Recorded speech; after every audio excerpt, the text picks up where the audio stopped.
Car, ne l'oublions pas, les gens qui veulent augmenter les frais de scolarité, les gens qui veulent couper dans les services publics, les gens qui veulent privatiser la santé, les gens qui veulent réduire, voire abolir les réglementations gouvernementales en matière d'environnement, les gens qui méprisent les droits des femmes, les droits autochtones, les droits de toutes les minorités, les gens qui travaillent d'arrache-pied depuis des décennies à brimer le droit des travailleurs et des travailleuses de s'associer, tous ces gens-là sont les mêmes.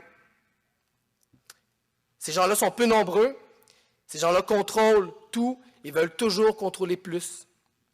Ces gens-là ont des intérêts communs, ces gens-là ont un projet politique commun.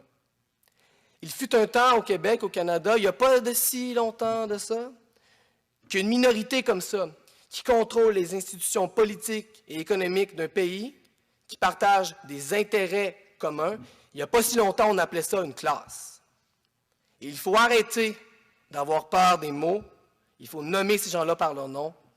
Ces gens-là, c'est la classe dominante, ces gens-là, c'est la bourgeoisie. La lutte contre la hausse des frais de scolarité, la lutte des indignés à travers le monde doit être nommée par son nom. Il s'agit d'une lutte de classe.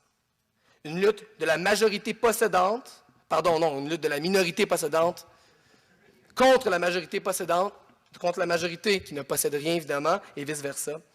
Une minorité gloutonne et vulgaire, une minorité qui ne voit la vie que comme une occasion d'affaires, un arbre que comme une matière première et un enfant que comme un futur employé.